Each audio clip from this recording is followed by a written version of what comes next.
A reading from the Holy Gospel according to Saint Matthew, chapter 1, verses 18 to 25. Now the birth of Jesus the Messiah took place in this way. When his mother Mary had been engaged to Joseph, but before they lived together, she was found to be with child from the Holy Spirit. Her husband Joseph, being a righteous man, and unwilling to expose her to public disgrace, planned to dismiss her quietly. But just then, when he had resolved to do this, an angel of the Lord appeared to him in a dream and said, "Joseph, son of David, do not be afraid to take Mary as your wife, for the child conceived in her is from the Holy Spirit. She will bear a son, and you are to name him Jesus, for he will save his people from their sins." All this took place to fulfill what had been spoken by the Lord through the prophet. "Look, the virgin shall conceive and bear a son, and they shall name him Emmanuel," which means God is with us. When Joseph awoke from sleep, he did as the angel of the Lord commanded him.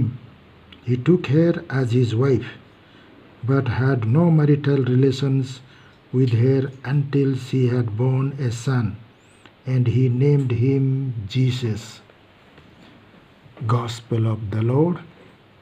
Dear friends, on the Vigil Christmas, we read the Gospel of Saint Matthew, chapter 1, verses 18 to 25. Revelation of the pregnancy of Mother Mary, name of the Son Jesus, and the salvation of the human beings. So this is what we read on the Christmas Vigil. So God has 4 purposes for becoming human being. The first purpose is to save us from sin and death.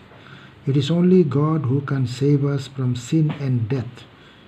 It is no human being who can save us. And the second purpose is to know the God's love, because God is love. God's love, then our parental love, then others' love. So God is love himself. He loved us first. 1 John 4:10. So the third purpose of the incarnation is that he becomes the model of holiness. He becomes human being. Humans also can become holy. They also can become like God. And that's why Jesus shows us the model of holiness. Therefore he says, "Learn from me.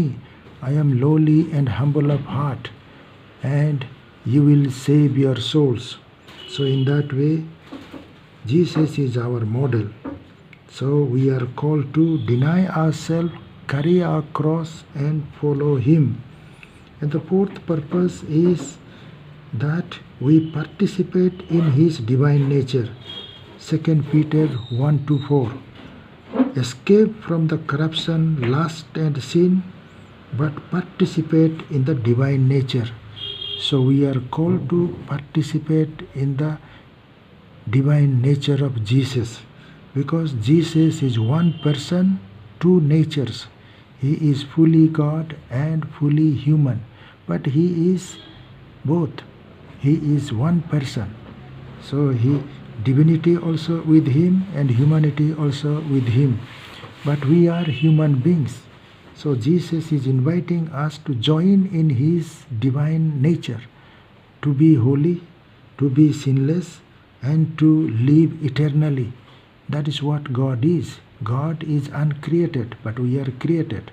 God is unlimited, but we are limited. God is sinless, but we are corrupted, we are sinful. And God is immortal, but we are mortal. But then when we participate with God, we can become like God. That is what Jesus is reminding us, being human, being our elder brother. So let us imitate him.